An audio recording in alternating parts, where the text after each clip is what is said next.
ka-joyride, kakarating lang po ng bago nating action camera brought to you by Apeman. So for now, we will going to unbox po itong bago nating camera, which is the A79 action camera.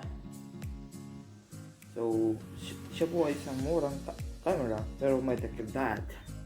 A camera with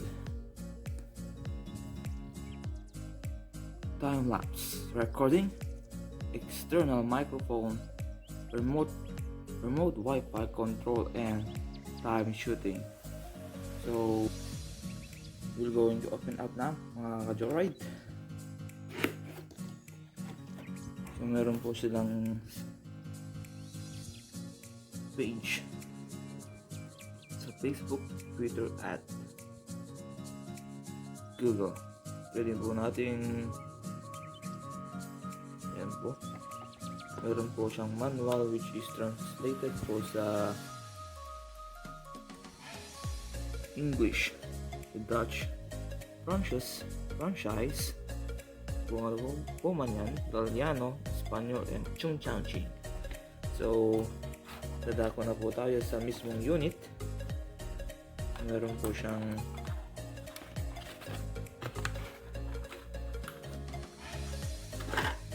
na po ang mismong unit.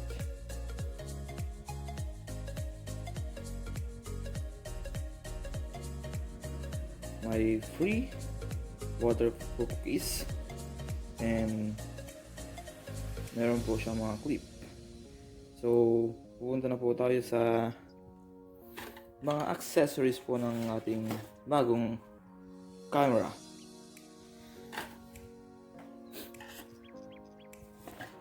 So yan po mga kanyang mga accessories, guys. So sisimulan po natin sa kanyang external microphone. Then mayroon siyang dalawang battery and the connector. And mayroon po siyang remote control. Pwede po natin ilagay sa ating kamay, wrist. And yung clips, mga clips po niya mga guys. Ito po mga kakabit na mga extensions sa ating action cam. Ito po yung kanyang frame, another frame, skeleton. And ito po yung isabit natin sa ating helmet. Mga strap po niya guys. And for this, meron po siyang another freebie na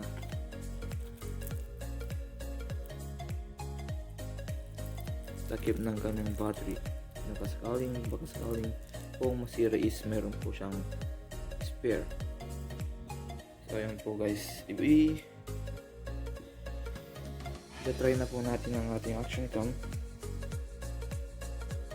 We're going to compare it with the ordinary action cam na mura with this, yung old na action cam ni Kuya.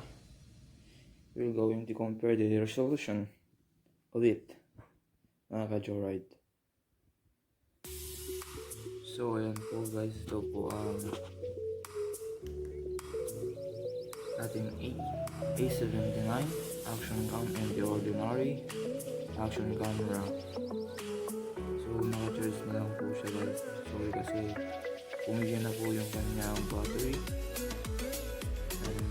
Na lang po yung ating para makita po natin ang comparison, difference ng dalawang action camera. Po siya naka 1080p and also 1080p by 60 po siya guys. So ayan po, malapitan po yung tirada ng ating old action cam and compared dito sa ating new action cam, which is napakalayo na po mga ka-joyride. And we're going to see its length, mga ka-joyride. And then po yung ating action cam is palubo o concave pa ang tawag dito sa kanyang lens. And for the old one is back po yung kanyang lens mga kadaway. So ayan po yung ating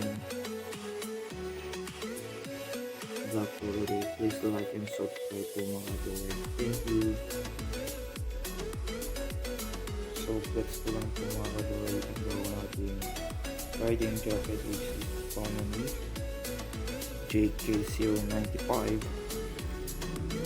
So siya guys, and padded po siya sa kanyang elbow, chest, back, and dito sa kanyang shoulder.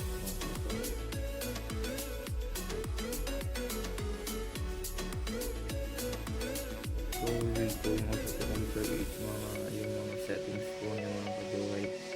Ano po yung mga meron po sa kanya mula sa old action pack.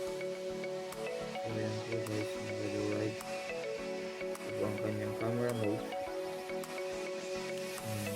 So ang camera mode, nasa naglalarawan po yung kanyang kayang ulitin mga kadaway ng 12 mm 20 mm. Sa kanyang settings po mga kadaway is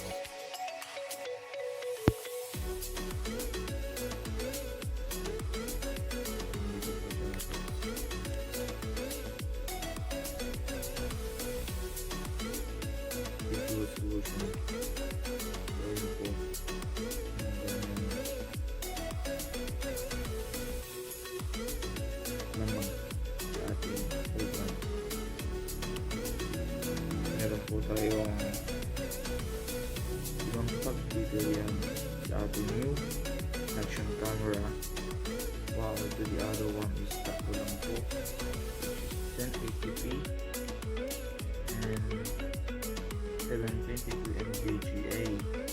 And for the ano po mga kadaway, EIS mode is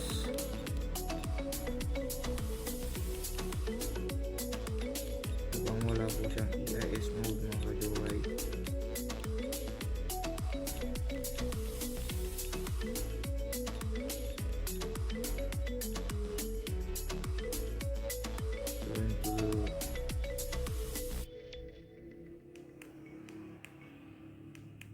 So meron po siyang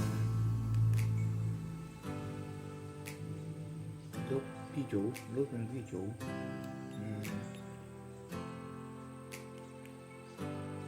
time-lapse video, which is hindi wala po itong po ang motion detection sa ating old one is wala po dito sa ating action camera A79.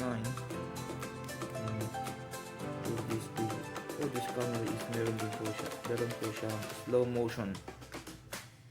Pwede po siyang mag-capture ng movements.